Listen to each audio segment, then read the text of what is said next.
Elizabeth Taylor, an icon remembered, 2. Written by Geoffrey Giuliano. Narrated by Geoffrey Giuliano.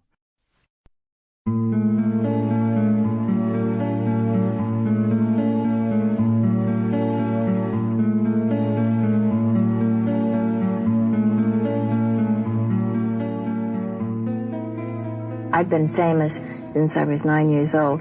There's nothing that hasn't been written about me. They can go on and write more about me, but it is not going to change me. There have been so many lessons, life and death lessons, emotional lessons. Ever since making the made-for-TV movie Between Friends back in 1982, Carol Burnett and Elizabeth Taylor have been very close. Here, Miss Burnett recalls the particulars of their warm relationship, with a little help from Liz. I like the relationship between the two women, and the fact that we're miles apart, in type, I think is very interesting. She's the nympho and I'm a drunk. We shared a floor in the same hotel, and the hotel would give you these big fluffy bathrobes and stuff, so when we weren't working, the doors were open. We'd just be padding down the hall back and forth. It was quite interesting, and I haven't seen the finished product, but I think the friendship shows on the screen.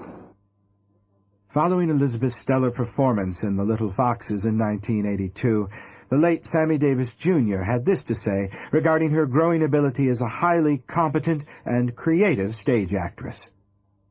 Elizabeth was surprisingly great. Why do you say surprisingly? Because she's a film actress, and the transition from film to stage is as hard as it was for me from nightclubs to stage. But she's done it, and did it extremely well, and I'm very proud of her as a friend. Back in 1982, it was widely reported that Elizabeth was dating General Hospital star Tony Geary. In this clip, the couple runs a gauntlet of reporters following a night out in the town in Hollywood. Tonight you're denying the relationship between you and Tony, and here you are together. Could you make a comment about that? I haven't said anything. Nobody said anything about that. Thank you. Okay, let's hear it. Get the card, Jim.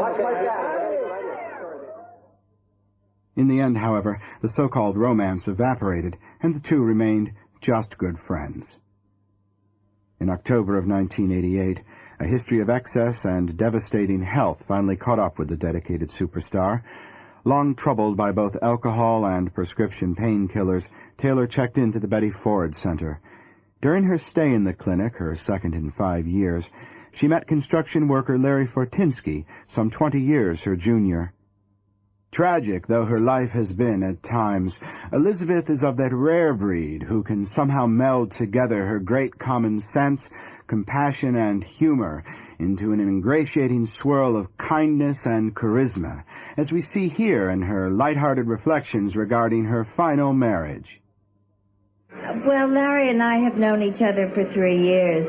I don't imagine there'll be any massive changes, but I think marriage does give a sense of oneness that just being together can't. I asked somebody today, how far away is the wedding? And they said 2 weeks. And I started to shake. It was like, I've got so much to do. They said, no, it's about 3. That calmed me down a bit. I've heard from a reliable source that Bubbles is going to be your ring bearer. Can you verify that for me? That's really a reliable source, huh? What do you read, the National Enquirer? Baby, I have news for you. I just sued them, and I won. If you believe a word they write, you're in trouble. You know, the only 2 animals there are Larry and I. On the eve of Elizabeth Taylor's marriage to Fortinsky, her adopted daughter, Maria Burton, had this to say about the impending wedding.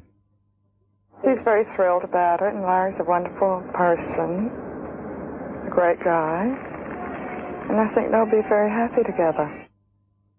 Drawn to each other by their common battle with addiction, the unlikely pair tied the knot in a splashy $1.5 million wedding on October 5, 1991, thrown by Michael Jackson at his secluded Neverland Ranch. These days, Sample complete. Ready to continue?